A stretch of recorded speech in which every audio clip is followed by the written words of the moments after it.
Magandang gabi mga kawas, mga kabindot, mga kadeway. So yan, mag-unboxing tayo. Ito po ay outstanding air compressor. Ito ang sinasama ko ngayon sa aking package na 2-in-1. Pakita ko sa inyo kung paano siya tinetest pag bagong dating.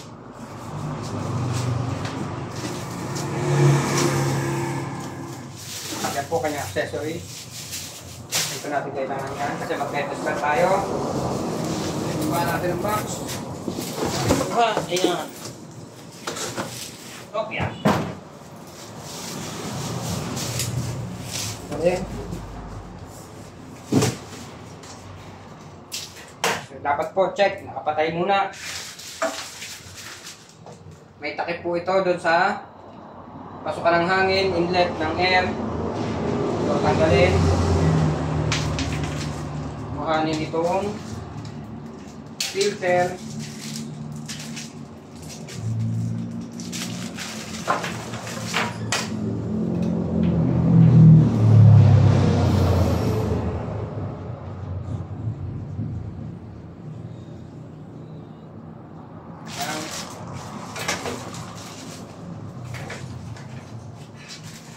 Yung mga una kong order nito may kasamang ganitong plug. Ngayon wala na. Lagyan natin ang cable tie.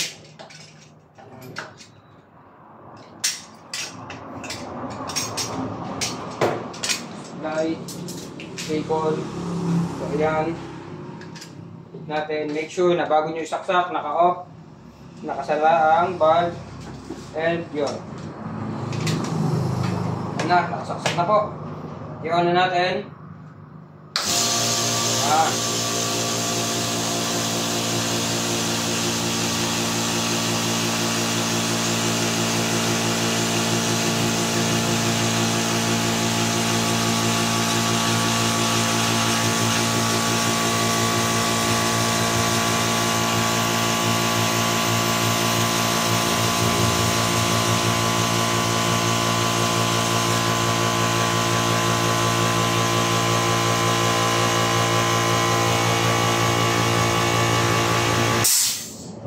Pagkatapos kung magkarga, huwag kayong masyadong kampante na okay talaga siya. So, kailangan dumaan po siya sa 2 to 3 times charging. So, discharge and charging po. So, ganito po. Discharge.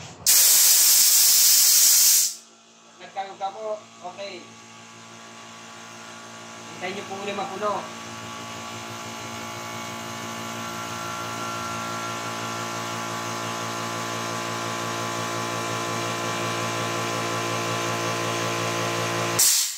Gaya po na sabi ko, 2 to 3 times.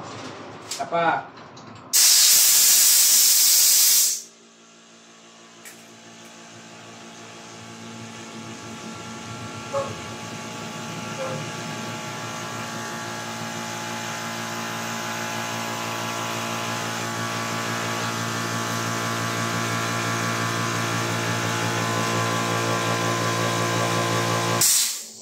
Last one po, ang tatlo.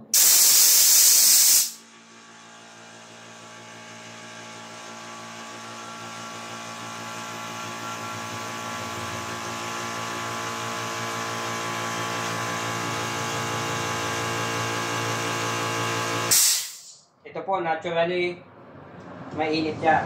Pero ito dapat hindi masyado. So, okay po siya. So, upon testing, okay naman.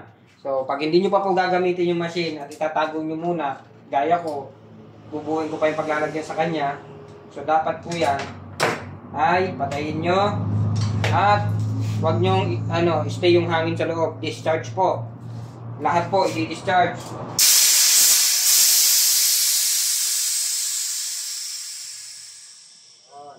Bakit po? Para po walang mamuong kalawang o magtubig yung loob. Kasi pag nagtubig po yung loob, kakalawangan po yung tangke. So, hindi nyo pa ginagamit, dapat po discharge muna ang hangin. Para maiwasan po pagkasira ng ating tangke o pagkakaroon ng maduduming residue. So, yun po. So, okay na po ito. Tested. Outstanding air compressor. Yan po ang gamit ko ngayon. Yan lamang mga kawas, mga kabendot, mga kadeway. Sana may natutunan kayo. Please like, subscribe, and click the bell. Thank you.